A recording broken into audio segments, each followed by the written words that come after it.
Well, Sonia, I wanted to get to your amazing piece that appeared in the New York Times recently, Pay or Die. And here in the United States, we hear a lot about gang violence fueling some of the migration or much of the migration coming from Central America, but people don't really understand what that means. And you've done a remarkable effort here to actually go into what actually is happening. You mentioned that since 2010, 1,500 Hondurans who work in transportation have been murdered, shot, strangled, cuffed to their steering wheels, or burned alive by these gangs because they did not pay the bribes that they were supposed to pay to be able to keep operating and transporting people. Can you talk about this whole issue of how transportation, especially in Honduras, has become this gold mine for the street gangs? That's right. I was focusing, Juan, on the role of corruption in these countries like Honduras, and that's really the swamp that we have to clean up if we want to help clean up in an attempt to slow this influx of people who are coming to our southern border. The corruption is what allows all the other bad things to happen, including gangs imposing this reign of terror in these neighborhoods and charging this war tax, this extortion tax from anything with wheels, buses, taxis, motorcycle taxis. And from businesses in the neighborhood where I spent time, 1 in 4 businesses was paying a war tax to the gang, and 1 in 4 businesses had shut down completely because they could no longer pay the war tax. So this is paralyzing the economy. So I wanted to show what this was like for these bus owners who are basically told by the gangs, you have to pay up on Monday morning. Every Monday morning, thousands of bus owners are going out and delivering these chunks, these bricks of cash to these gangs, or they are murdered if they say no. And along a bus route, if any driver refuses to pay, they'll just kill a driver randomly. And so this is what I saw, that in just the capital of Honduras, these gangs are being paid an estimated $23 million a year in these war taxes. Why do people come to this country? We're talking to Sonia Nazario, the Pulitzer Prize-winning journalist, author of Enrique's Journey, the story of a boy's dangerous odyssey to reunite with his mother. She just wrote a New York Times op-ed piece, the cover story for the New York Times, Pay or Die. MS-13 and 18th Street gangsters want to run Honduras. Cutting off American aid isn't going to stop them. Sonia, you describe hunching down behind a bus driver as he's about to make one of these payments. Just take us on that journey. What happened? Why were you hiding? I wanted to see what it was like to make one of these payments by these bus owners, and so I went along. One of them offered for me to go along as he made the cash drop. So we hopped into his small black car, and he drove to a place where he picked up a brick of cash, basically $650, and he was paying for his 3 buses and a total of 55 buses just for that week to one gang, the 18th Street gang, one of the 2 largest gangs in Honduras in Central America. And we hop in his car, we get the brick of cash from the bus dispatcher, and then we start driving up this hill into this neighborhood called Las Pavas, which is an 18th Street stronghold.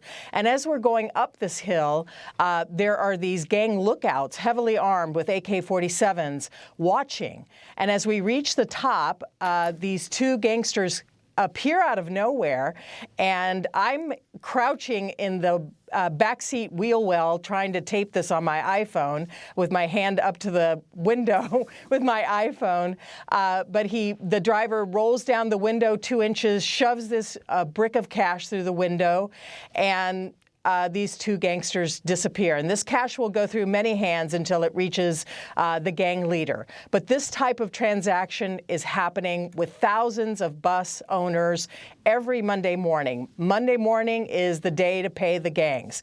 And many of these bus drivers pay 1, 3, even 6 gangs to not be killed. And this is what's driving a lot of the despair in a place like Honduras, that because the police are paid off by the gangs, because the politicians are paid off by the gangs, because 30 to 40% of all the revenues of the government are estimated to be siphoned off in corruption by all of these players, that the whole system is rotten and that there's no hope that things will change in a place like Honduras.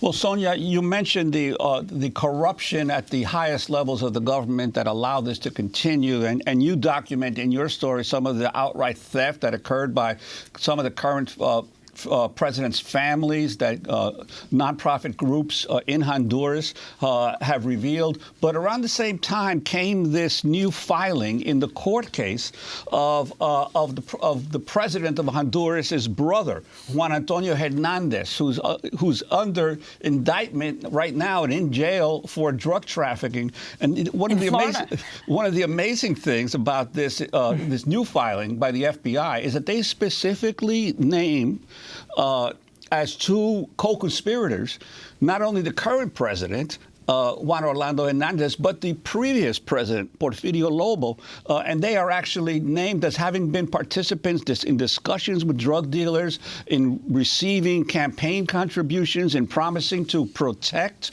the drug operations. So if this indictment is accurate, Honduras has become a narco state in effect at the top, while at the bottom of society, all of these gangs are terrorizing the people with government consent.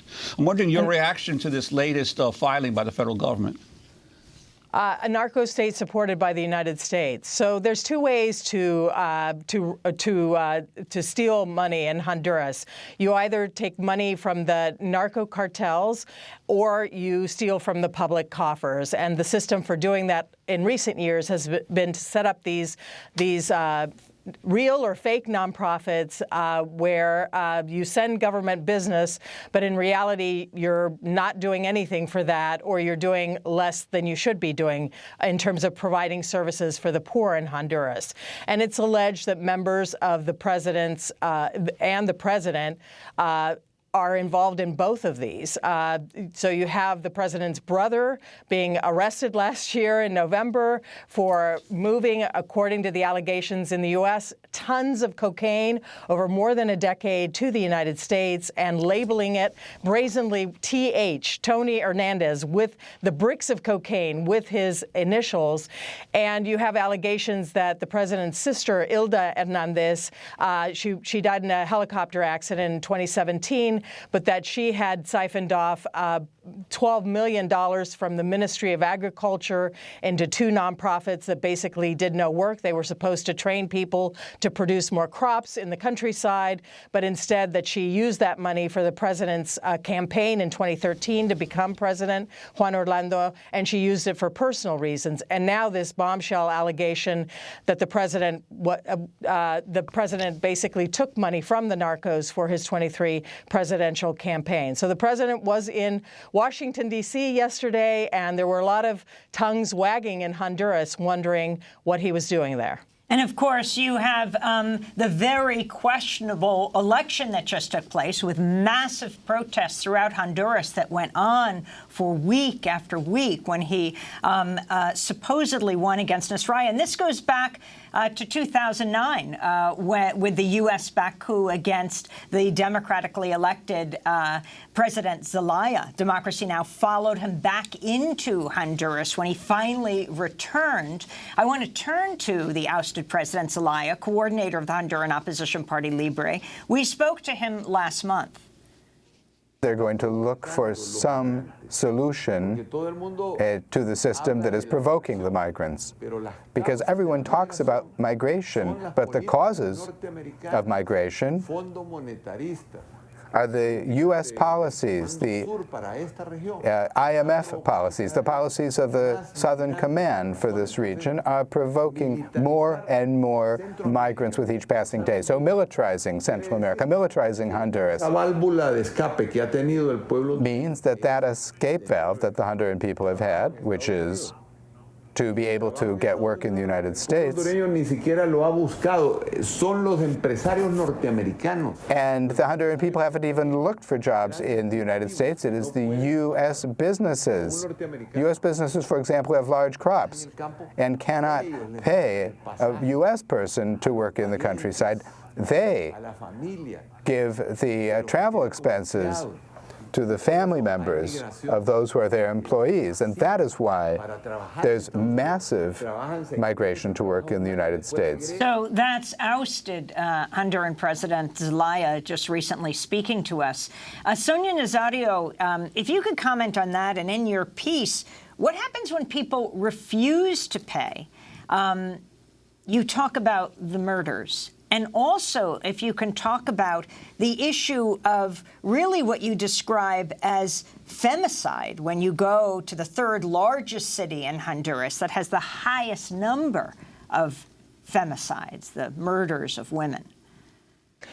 Well, when people refuse to pay, I've centered my reporting on corruption in a neighborhood called Nueva Suyapa in the capital of Honduras, which I've been going to for 20 years.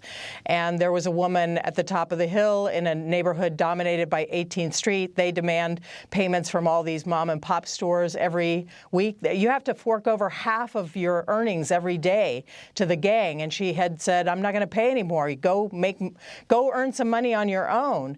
And they had sent a sicario, a killer, from another part of town so she wouldn't recognize this man. And he came up to her storefront and ordered some orange juice. And as she came back with his change, he shot her in the face. And she stumbled back towards the back bedroom, towards her 4-year-old daughter who was sleeping in the bedroom. She died short of reaching her daughter. That's what happens. And people know that this is what happens to people who refuse to pay the gangs. And so I also reported in a previous story this year in the New York Times about why so many women are fleeing. And increasingly, the narco cartels and the gangs are recruiting women. Some join because there are no other jobs in these neighborhoods. In the neighborhood I was in, 18 to 25-year-olds, half of them are unemployed. And so some join willingly to sell drugs. Some are forced to sell drugs. And when they try to leave that life or leave being the girlfriend of a gang leader, they are murdered. And what I saw in Honduras was that 4 of 10 women, when they are killed with a brutality that far exceeds what is needed to kill them. It's a message. They are shot in the vagina. They are cut to bits. They are skinned alive. I was having horrible nightmares. I'm in therapy now after returning from Honduras. The stories that I heard of what happened to these women. One woman described it as if, like, you're a chicken. They strip you of all of your parts. And the government and the police don't take the claims of domestic violence seriously. They say, well, just go resolve it between the sheets. Maybe you didn't give him last night what he needed. Maybe you fed him something he didn't like last night for dinner. And so, and most of these crimes get no conviction. 9 out of 10 of these murders of women get no conviction. And so the gangs, the narco cartels know that they can get away with this. To address your previous point, you know, the U.S. has a sordid history in Latin America, and we can go back 100 years with United Fruit and dominance of these countries by U.S. companies and replacing presidents that weren't going to be good for U.S. businesses. And more recently in 2009 with a coup where many countries in Latin America and international organizations said, let's not allow this to happen. In 2017, when the current president was reelected in very, very dubious circumstances, other countries called for a re-election, and the United States said, we're good with this. And so I think the U.S. needs to take a hard look at its support of Juan Orlando Hernandez, given the fact that the rot is starting at the top, and given the fact that people will keep surging out of Honduras until this corruption is addressed.